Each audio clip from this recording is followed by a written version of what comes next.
안녕하십니까, 문털란TV입니다. 자, 11월 15일 날 이재명의 공직선거법 위반에 대해서 이제 1심 선고가 나옵니다. 보통 선고에서 형량을 결정할 때 가중 요소가 있고 감형 요소가 있죠. 그래서 가중 요소, 감형 요소를 볼 때 이재명에게 과연 그 감형 요소가 있는가? 아무리 봐도 이재명은 지금 감형 요소는 없다 이렇게 생각이 되고, 감형 요소로는 이제 뭐 고의성이 있느냐, 동종 전과가 있느냐, 또 반성을 하고 있느냐, 자신의 죄에 대해서, 이런 부분인데, 첫째 고의성 부분, 다시 말해서 이게 뭐 우발적으로 원하지 않게 당시 뭐 거짓말을 했다든지 범죄를 저질렀다든지 이럴 경우에는 이제 고의성이 없다라고 해서 형이 감형될 수 있는 이런 부분들이 있고, 또 하나 이제 동종 전과가 있느냐, 이런 부분도 이제 따지게 되는데, 그래서 첫째 이제 고의성 부분에서는 이제 김문기 몰랐다, 그다음에 이제 백현동 관련된 거짓말인데, 김문기를 모를 수가 없다는 게 분명히 드러났기 때문에 이건 고의성이다 이렇게 볼 수밖에 없습니다. 그래서 뭡니까, 10박 11일간 호주, 뉴질랜드 이렇게 출장을 가가지고 서너 시간 동안 단 셋이서, 김문기, 유동규, 이재명 단 셋이서 골프를 치고 또 카트까지 몰아주고 낚시도 가고 뭐 이런 거 상황이 다 지금 증언과 사진으로 다 드러나 있기 때문에, 그래서 이건 고의성이 있다고 분명히 볼 수밖에 없는 그런 상황이기 때문에, 검찰도 얘기했지만 김문기가 극단적 선택한 이후에도 성남도시개발공사에서 바로 그 대장동 사업을 실무 책임진 그런 인물인데, 자, 이 조문도 안 간 사실이 드러났죠. 그러면서 법정에 나와서는 하급 직원이다라면서 아주 패륜적인, 조금이라도 자신의 선거에 부정적인 영향을 튈까봐 이런 거 아주 패륜적이고 비인간적인 이런 행동을 보인 이 부분도 제가 지적을 했습니다. 뭐 백현동 관련해서도 분명하게 이게 지금 국정감사장입니다. 이 국정감사가 열리기 전에 이 대장동, 백현동에 대해서 언론들이 그때 보도가 많이 나왔고, 그 다음에 이제 정치권에서도 이 부분에 대해서 지속적으로 의혹을 제기하고 있던 그런 상황입니다. 그런 상황에서 나와서 이게 발언한 것이기 때문에 이건 누가 봐도 고의성이 있는 것이죠, 이게. 감형과는 완전히 거리가 먼 이런 것이고, 더군다나 백현동이 보니까 그의 핵심 측근인 김인섭이 여기 연루돼가지고 지금 1심, 2심에서 징역 5년을 선고받았습니다.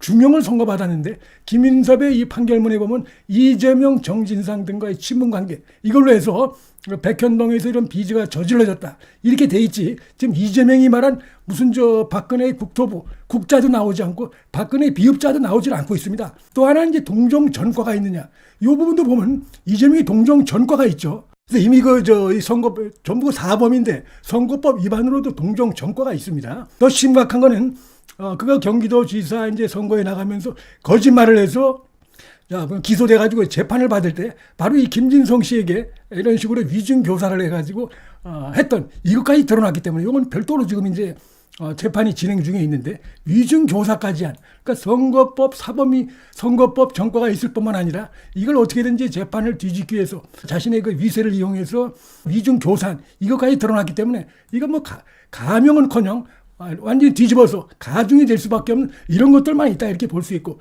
역시 이제 가장 큰 거는 반성을 하고 있느냐 이런 부분인데, 지금까지 전혀 반성을 하지 않고 있고, 그걸 뒤집어서 얘기하면 이제 곧바로 형의 가중 요소가 됩니다. 이런 식으로 뭐 검찰을 탓을 하고 검찰이 사건을 조작하냐 하는 전부 근거 없는 얘기들입니다. 이게 이 마지막 결심 공판 날까지도 언론 앞에서 이런 식으로 검찰을 비난하고, 그동안 심리 과정에서 이들이 주장하는 사진 조작 이런 것들이 전부 황당무계하다 드러났음에도 불구하고 마지막 순간까지 거짓말을 하는 이런 부분, 오히려 조작은 이재명이 한 걸로 지금 드러났죠. 자신의 휘하에 있었던 성남시 공무원들에게 전화를 해가지고 사실상 회유 압박을 해가지고, 자, 백현동 관련해서 나한테 당신이 얘기한 거 아니야? 그러면서 얘기했다고 얘기해줘 라고 하면서 사실상 겁박을 하고, 심지어는 이 녹취록까지 날조했다가 재판 과정에서 들통이 났죠. 오히려 그 조작은 이재명이 앞장서서 했던 이런 부분들이 드러나 있기 때문에, 이런 부분, 그러니까 가중 요소에서 첫 번째가 바로 이 증거를 조작하니, 뭐 사진을 조작하니 하면서 반성을 하지 않고 검찰한테 뒤집어 씌우는, 자신의 공소 사실에 대해서 전면적으로 마지막 순간까지 부인하는 이런 태도, 이것이 완전히 가중 요소다 이렇게 볼 수 있고요. 두 번째는 황당하게 백현동 건도 그렇고 김문기 건도 그렇고 이게 뭐 주관적인 해석이다, 주관적인 판단이다, 나 이거 주관적인 인식이지, 이게 거짓말이냐, 이런 그 궤변 말장난을 가지고 이 재판정을 아주 흐려놓은, 물을 흐린 이런 것이죠. 국토부에 대해서 막바지 가서 이런 식으로 얘기합니다.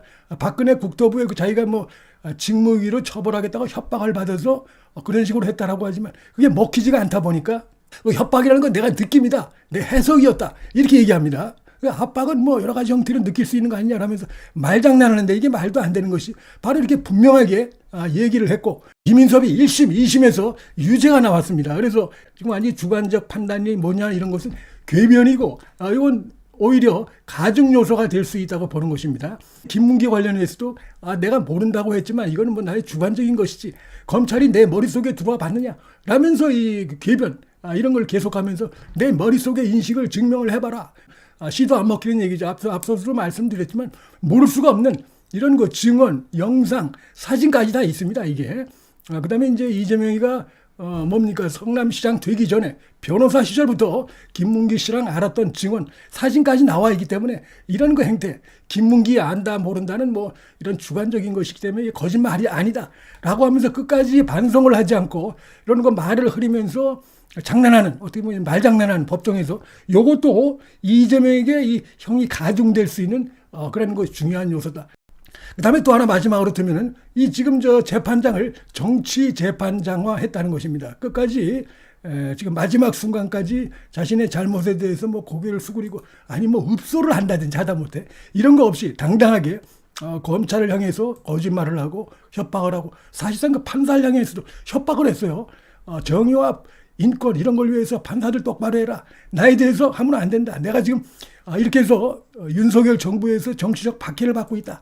나에 대해서 선고를 내면은 윤석열 정부에 뭐 협조하는 것이라는 등 황당한 뉘앙스에 발언한 이 자체가 굉장히 오만불손한 것이고 그다음에 무슨 내가 총 맞아 김구는 총 맞아 죽고 나는 칼 찔렸다 뭐 이래 가면서 자신이 마치 뭐 이들과 이렇게 얘기하면서 정치적 박해를 받고 있느냐. 성남시장 시절에 그런 식으로 해서 거짓말을 하고 부패를 저지른 걸 감추기 위해서 이렇게 저지른 이 범죄인데 선거법 범죄인데 황당하게 자기가 무슨 윤석열 정부에서 정치 탄압을 받고 있느냐 하면서 이 재판장을 완전히 정치 재판장으로 하려고 했던 이런 태도 이것도 가중 요소가 된다 이런 얘기입니다. 이게 저런 말도 안 되는 이런 얘기라고 지금 오히려 대한민국 정치를 갖다가 난장판을 피우고 있는 게 민주당이고 이재명이기 때문에 재판부가 이재명의 이런 전반적인 행태를 볼 때 고의성이라든지 뭐 동정정가 이런 부분들만 있지 뭐 다른 건 전혀 찾을 수가 없고 그다음에 말씀드린 여러 가지 그 심각한